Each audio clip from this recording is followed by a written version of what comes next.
কত লোক আহত হয়ে গেছে জানি না। 144-এর বাইরে ওরা একদম পুরো ঠেকি কুত্তার মতো আজকে ওদের হাই পাত্তাতে মাটি ঝরে গেছে বলে ওরা চোরগুলো আজ কি হারে মারছে মানুষকে। আর মানুষকে কি নাম দাদা আপনার? নাসির আলী মোল্লা। আপনি কোথেকে এসেছেন?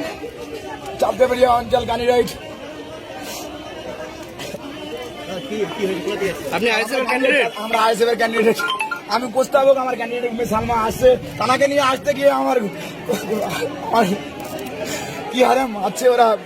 আমি কি বলে মুখে বলে বোঝাতে ওরা নৈমিশন বাধা দেবে বলে আমাদেরকে আসতে দেবে না বলে এই অত্যাচার করছে আমাদের উপরে। আমরা গণতন্ত্রের পদ্ধতিতে আমরা জানি মানুষ আমাদের ভোট দেবে, যার ভালো লাগে তাকে ভোট দেবে, যে জিতবে ন্যায় ন্যায্যভাবে সঠিকভাবে নৈমিশন ফাইল হবে, আমাদের ভোট হবে।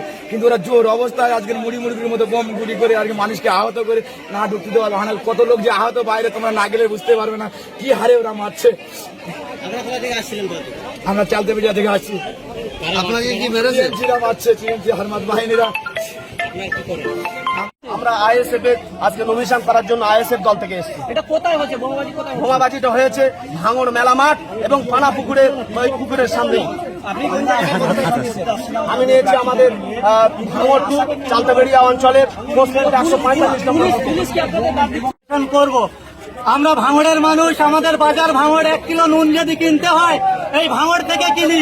কিন্তু আফসোসের ব্যাপার হচ্ছে আমরা যখন একটা দল থেকে নমিনেশন করতে যাচ্ছি এই ভাঙড়ে এসে দেখলাম বহিরাগত কিছু দুষ্কৃতীদের দিয়ে এই ভাঙড়ের মানুষকে শাসানোর চেষ্টা করছে এবং ভাঙড়ের মানুষের গণতন্ত্র হরণ করার চেষ্টা করছে। ইন্ডিয়ান সেকুলার ফ্রন্ট সর্বোপরি মানুষের জন্য লড়তে এসে, গণতন্ত্র এবং সংবিধান বাঁচানোর জন্য এসছে। তাকে হরণ করতে আমরা কোনো মতে দেব না। আমরা হয়তো কয়েক গুটিগত মানুষ আমরা উপস্থিত হয়েছি, এদের হাত থেকে বেঁচে চোখে চোখ রেখে আমরা বিডিও অফিসের মধ্যে আসছি। পরে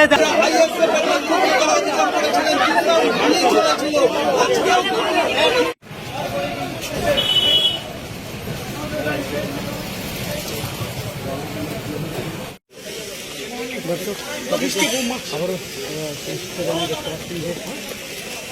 বোম মারছে।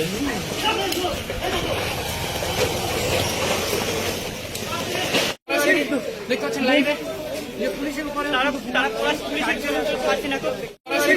দেখতে পাচ্ছেন লাইভে পুলিশের উপরে তারা পুলিশের ছিল পাচ্ছি না। আবারও চেষ্টা জানাই দেখতে পাচ্ছেন যে